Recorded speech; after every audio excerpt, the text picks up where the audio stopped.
watching it, joining us now from the West Coast, because he don't sleep after performances like this. Coach, fantastic to see you. You just saw the highlight. You watched the game. Was this Josh Allen's most impressive performance? Well, you can start almost really carving out the MVP trophy again for this year for Josh Allen. An amazing win for the Buffalo Bills when you think about how they came back to do this at home. Down 14, and the never say die Buffalo Bills. And Josh Allen is he's remarkable. I mean, he's must-watch TV the way he performs, and this team in general. They have no quit.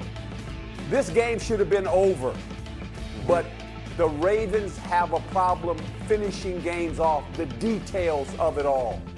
They were outplayed until about the last 5 minutes of the game, and the Buffalo Bills found a way to beat the Ravens again. Okay, Coach, to that point, though, you mentioned Baltimore just continues to be on the wrong end of these. Yet another double-digit lead that goes begging. Why do the Ravens keep struggling to close out games?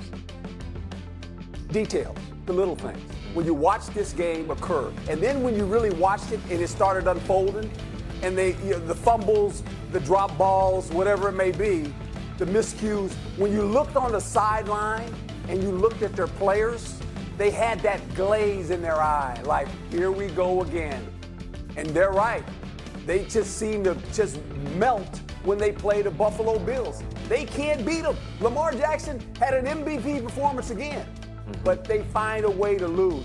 2 straight now, all of a sudden, losses in their openers.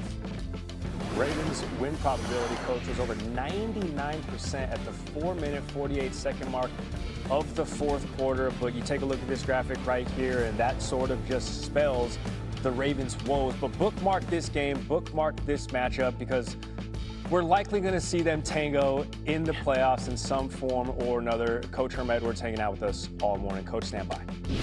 Yeah, we're going to get your thoughts on this, Coach. We got the Packers. We got the Lions. Micah Parsons making his debut. Limited snap count for him. Still dealing with the back issue. They haven't played at home in a season opener since 2018 in Green Bay. And this is what the fans have been missing out on. That is Jordan Love to Tucker Kraft. 2 for 16 for Kraft. And Jordan Love said, man, big goal for us was to be able to come in here and start the season fast. Romeo Doubs would oblige. Look at that. Deep ball. Dropped it right in the bucket for Doubs. 2 for 68. One of only 2 explosive plays for the Pack on the day. And they're taking on a Lions team that had won 8 straight divisional games, but Love capping this drive. No cap. To Jayden Reed, 17 yards. So celebrate with the Lambeau leap. You're up 17-3. And that was enough. It's 27-6. About 4 minutes left in the fourth quarter. Goff needs to get something going. Micah Parsons just kept going, chased him down, and got him. It's like Lil Wayne said on this show on Saturday morning. Packers are going to put Goff in the Micah wave. 27-13 is the final. Coach back with us, and Micah Parsons made some noise in his debut, even on those limited snaps. To what extent does he now, Coach, make this Packers team elite? Well, think about the Green Bay Packers. Quietly, they were 5th ranked in defense last year. People don't know that, right? They can score points. So now you have a premier pass rusher that you add to this defense. And he showed up yesterday. Remember, this defense last year had 43 sacks, 45 sacks. Now they go to a 60-sack football team. They're going to play with a lead because they average about 27 points a game. They put you in passing situations, and now Michael Parsons and this defense, they come alive. I say this, guys, the Green Bay Packers might be the team in the NFC to beat now. Okay, let's go ahead and say that. Mark what I say. Mark what I say. Last year, the team to beat was the Lions. Their next road game, Baltimore. Good luck. More from Herm Edwards. Very mad, too. More from Coach throughout the morning on SportsCenter. Hey, you can tell the National Guard to stand down in D.C. The Giants pose absolutely no threat. 0, none. New York manufactured 231 total yards, 0 total touchdowns in their 21-6 loss to the Commanders. Russell Wilson, 17-37, 168 yards, averaged just 4.5 yards per completion. Only week 1, but the quarterback questions have already been asked. Well, we're talking about after every game. I got confidence in Russ. So we're going to go back. We'll evaluate the tape. This game isn't on Russell Wilson. It's not on Russell Wilson. I want to make that clear. So I have confidence in Russ. We got to do a better job all the way around. All right, let's hear from Adam Schefter now joining the program. Adam, fantastic to see you. What now for the Giants at quarterback after Russell Wilson's performance in your eyes? What are you hearing? Well, good morning, Gary. You heard Brian Daboll there, the Giants head coach, say he loves Russ, but he also didn't commit to Russ. And as long as he doesn't commit to Russ, this is going to be an ongoing storyline that hangs over the team. The Giants will discuss the situation. We'll see how soon they decide to go to Jaxson Dart. I think most people believe at some point in time, Jaxson Dart is going to get his shot probably sooner rather than later. But the Giants' schedule is a gauntlet. And the question will be whether they want to expose their young quarterback, their first-round draft pick, to that kind of schedule this early. Brian Daboll and the Giants general manager, Joe Shane, were in Buffalo when they went to Josh Allen very early in the season. I believe it was after 1 week. We'll see if they decide to repeat that, but clearly Jaxson Dart's time is coming. So much draft capital in that first-round pick. The clock continues to tick. Week 1 had some injuries to some major players, including Brock Bowers. Schefter, what are you hearing? He left the game with a knee injury. Now, after the game, he said it was not anything serious. He was not concerned. I'm sure they're going to do some testing on that knee today, but the fact that he was comforted and did not think that it was overly serious is an encouraging sign for the Raiders and one of their top players in all. He was not the only tight end to be injured yesterday. George Kittle left the game with a hamstring injury after scoring a touchdown, did not return. And typically, when you have a situation like that, he's going to have an MRI later today. He's probably going to miss multiple weeks just because of the hamstring. Now, George Kittle's a tough guy, but that's not a simple injury to overcome. And the Broncos tight end Evan Ingram also left yesterday with a calf injury, so a bunch of tight ends injured across the league. Yeah, plenty more with Adam and the Get Up crew, top of the hour. Right. Pretty handsome on that set. Little bit. Not gonna lie to you. Time for the 2-minute drill. Fire it up. Let's get after it. Let's get you to Matthew Stafford and the Rams taking on the Texans. Stafford missed so much of the preseason with a back issue, but looking just fine here, finding Davis Allen, corner of the end zone. Stafford throws a good ball, man. That's his 17th straight season opener. 245 and a touchdown. Here comes C.J. Stroud, though, finding Dario Gumbawale. Problem is, Nate Landman is there. Punches that. We love Landman. I quit drinking. I'll stick with beer. Hey, season 2 coming out? I can't wait. Yeah, I'm pretty fired up about it. Old William Robert Thornton, 7-2 in season openers under Sean McVay. Rams win 14-9. All right, we got the Titans and the Broncos at the Mile High, under 8 to go. It's a snug game, 13-12. J.K. Dobbins breaking through, high stepping. Broncos up 20-12, under a minute to go. Your first overall pick in Cam Ward. Can he make some magic in his first start? 4th and 10. That Broncos defense is going to be problematic, not just for him, but for the rest of the season. So says the expert. Shout out Vic Lombardi. He was sacked 6 times. Broncos win 20-12. Cards and Saints. Saints have won 6 straight season openers, but Kyler Murray didn't care. A little shovel pass there to James Conner, 44 total yards for the con man, and well, that's a bad nickname. And a touchdown. We're still working on it. Cards win for Murray, 20-13. Serial Kyler. Jags, Panthers, battle of the big cats. Travis Hunter makes his debut. Gain of 10, 6 catches, 33 yards on the opening drive. Bryce Young completing one. The Tetsuo McMillan, gain of 16. Hunter in on the tackle, gonna go 2 ways. He took 44 snaps on offense, 6 snaps on defense, and the Jags get the win. Okay, Emerson. Okay, Raiders on top of the Patriots in Foxborough. Ashton Genty's first NFL touchdown. Raiders win 20-13. They've won 3 straight against the Pats. Pete Carroll, the first head coach in NFL history, wins debut in 4 different franchises. Let's go, Pete. I gotta get a game ball. First win in the silver and black.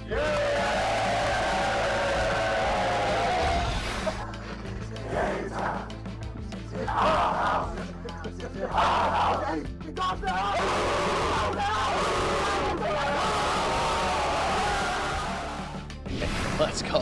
What about Coach Carroll's old team in the Seahawks hosting Brock Purdy and the 49ers? Brock Purdy has never lost at Seattle since becoming the full-time starter in 2022. Jake Tongus, back corner of the end zone, got it. 26-35 for Purdy, and that triple coverage-ish, right? Yeah. 2 TDs, 49ers up 17-13. New quarterback in Seattle, Sam Darnold. with a minute 10 to go in the fourth to Jackson, Smith, and Jigba. 9 catches, 124 yards. All other Seattle pass catchers, 7 catches, 26 yards combined. Nick Bosa, problematic. The sack, forced fumble, and the recovery. He has 11 sacks against Seattle in his career, most against any franchise. Bye.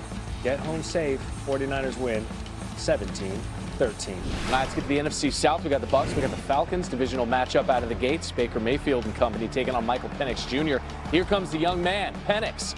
Running to his left. He can pick up a first down and not score. They take a measurement. He was originally called short, but after review, yes. And it matters. Sometimes stretch, measure, you get the measurement. It's important to get a good spot on a Penix measurement, and then it's just diving for the end zone. Well, how about how long Penix was able to stay up right there? That's impressive. It is. He stayed up for a good 4 yards and broke the plane. Any more yards, you're going to want to. It's important. Like, is he in? And yep. Okay, Penix, 6 carries, 21 yards, and a touchdown. Falcons lead 20-17. But here comes old Baker crunch time. That's what they should call him that, because Emeka Egbuka had 2 receiving touchdowns and 67 yards, 3 passing touchdowns for Baker. Here comes Penix, though. Going to go ahead. Listen, can he deliver at the right time to Ray McCloud? Yes. Ray squared, 3 grabs, 51 yards, 298 for Penix through the air. And then it's Younghoe Koo time. We're going to overtime because this dude doesn't miss in the clutch. Oh, no. 5 straight season opening wins for the Bucs, extending their franchise record. Tampa, 23-20 winners. All right, it's the Steelers, it's the Jets, it's the return of A.A. Ron. We just did a quarterback switcheroo because Justin Fields now under center for New York. All right, offense, we'll swap. Yeah, listen, it was slow-ish out of the gate. Rodgers to Ben Skoranek. For Rodgers, that's his first touchdown. As a Steeler, it's 7-3, 30 seconds left in the first quarter. It's Fields just airing it out to G-Dub. 21st birthday, because quarterbacks were going shot for shot. 2-point attempt. Failed, so it's 9-7 after the first. Now we get the scoring going. It's the fourth quarter. Steelers down 26-17. Jaylen Warren open. Jaylen Warren scoring. Steelers down 2. Steelers kicking it back to the Jets. Xavier Gipson there to return. Stripped by Ken Gainwell. Skoranek coming up with it. So Skoranek on the receiving end of the touchdown, now making special plays on special teams. 2nd and 7. Rodgers, zip.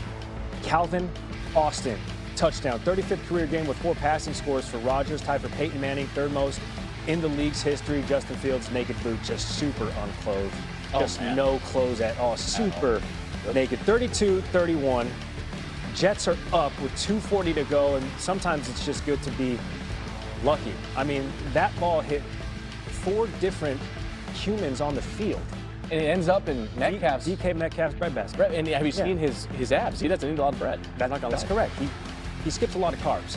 Chris Boswell from 60 yards out for the lead. The Boz father.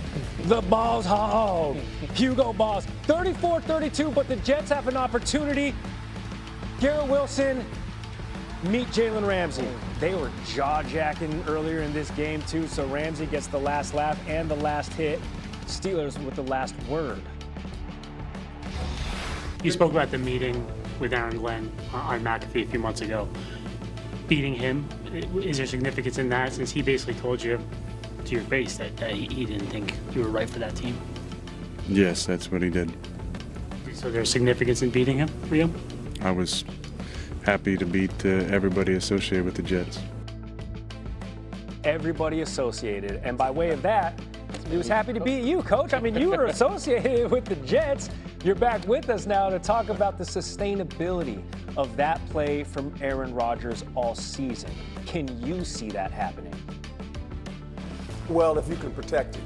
Remember, this offensive line was not very good last year. They gave up 49 sacks, and they had 2 quarterbacks that had athleticism. Aaron Rodgers cannot move anymore. He's 41 years old. But his display of throwing the football, he still has that. There's no doubt about that. Against a good defense. Remember, Aaron Rodgers is in Pittsburgh for one reason only, to win playoff games. This team was 27th passing the ball last year in the National Football League. They have a quarterback now that enhances their passing game, Still, the Pittsburgh Steelers have this thing that they have to fix. Defense. Defense. Pass defense. Think about it. Think about it. Justin Fields played pretty good, guys. Sure. Against a defense, pass defense that was leaky last year. They gave up 27 points the last 5 games of the season, the Pittsburgh Steelers. So they got to get that. Ball to go, and he's forced to just throw it away. And no return forthcoming. It's a touchback and will come out to the 20-yard line. The Chiefs offense and Hollywood Brown ready for their next possession. They lead by a touchdown as this drive begins with 1st and 10.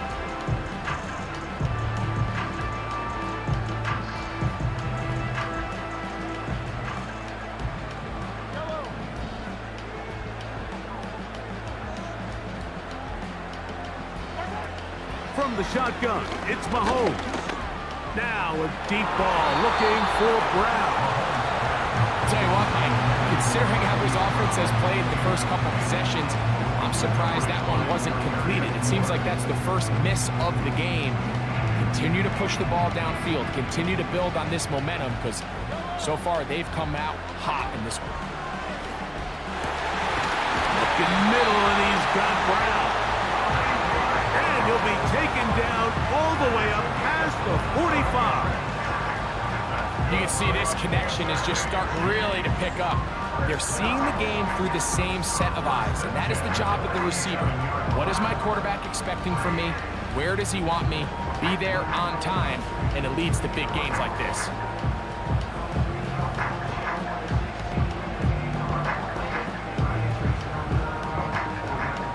1st and 10. Now Mahomes gives it to Pacheco. It's a short pickup, taking us to the 49. Devondre Campbell brings him down.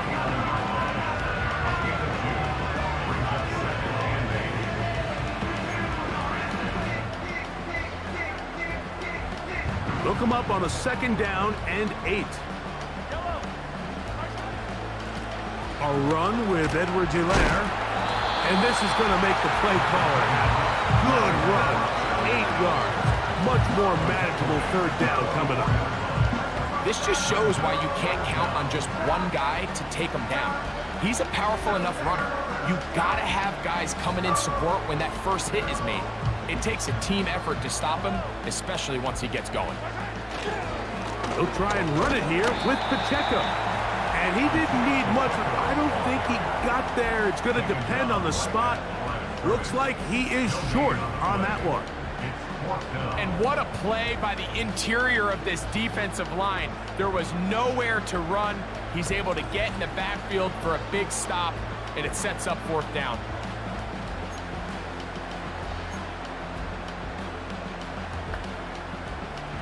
It's too long for a field goal. They'll go for it here on 4th down. They'll try it now with Pacheco. And he's not going to get there.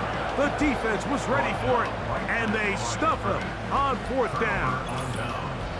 And a great job here by the defense, being strong up inside, forcing the ball carrier to have to bounce this out towards the sideline, and he can't get the corner, and they come up with a huge 4th down stop. The Niners offense ready for this next possession. They'll have very good starting field position as they set up past the 40.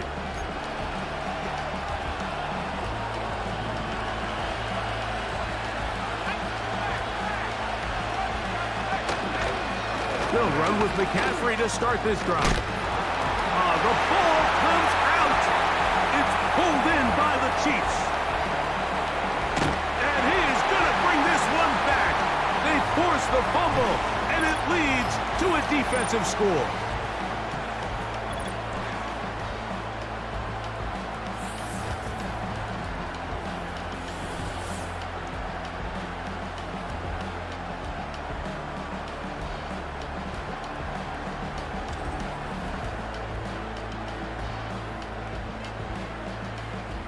And Butker on for the extra point. The kick is good. And the Chiefs will take a 21-7 lead.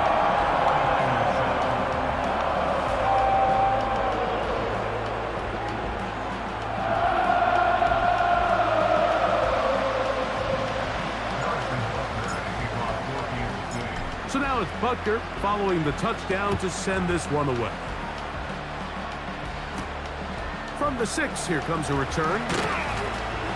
Get across the 20, mark him at the 22-yard line. Here's Christian McCaffrey and the 49ers offense coming back onto the field. They trail by 2 touchdowns, so the time is now. Got to get that rally going. It starts with 1st and 10.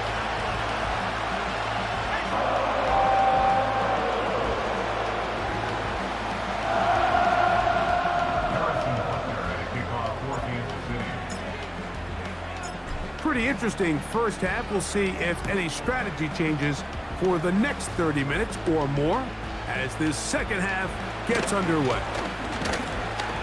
He'll work his way across the 25-yard line. The 49ers offense ready to get going again. They'll have it first in this 3rd quarter. They'll begin with 1st and 10.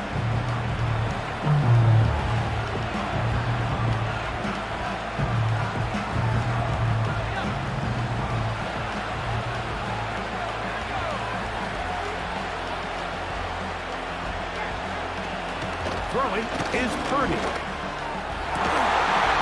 That's taken in by Jennings.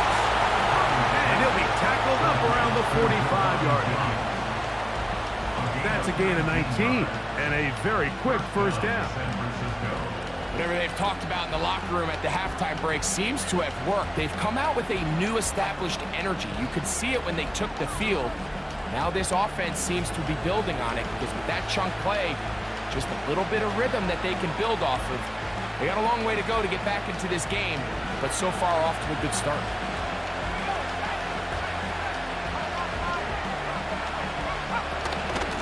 They run straight ahead with McCaffrey. And he'll get 2 on this one before being taken down.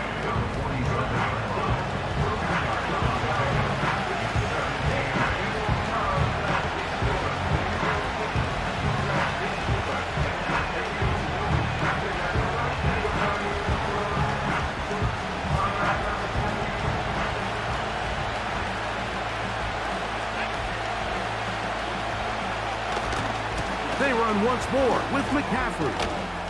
And now for a second time, he loses the football. And this is taken in by the defense. So the biggest thing that stands out here, Mike, is the fact that the defense just continues to pursue to the ball. Every defense focuses on get as many hats to the ball carrier as possible because the guy in front of you, he misses the tackle or he falls down. You have to be there to make up for it, and the pursuit to the ball is not only how they're able to get him down, it's ultimately how they're able to take the ball away. The Chiefs offense ready for their first possession. And remember now, all turnovers must be reviewed by replay. So this one is going to need a little closer look. At issue was the knee or any other body part except the hand down before the ball comes loose. And are the visuals convincing enough to overturn the call on the field?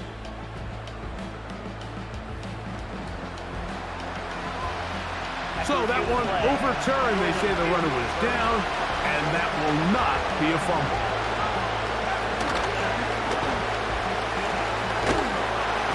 And he's going to have a 49ers first down. They're able to convert on 3rd and short, picking up 4. I like the element of surprise here, Mike. It seemed like everyone was so keyed elsewhere on the play that nobody even gave a thought to him potentially getting the run. Didn't take him long to see he was going to be able to clearly pick up that first down. So they come to the line for first down and 10. Throwing from the gun is Purdy. Now a shot downfield for Samuel. And he's got another one. Deebo Samuel. Touchdown, 49ers. He has come alive after the break. His 3rd touchdown of the second half.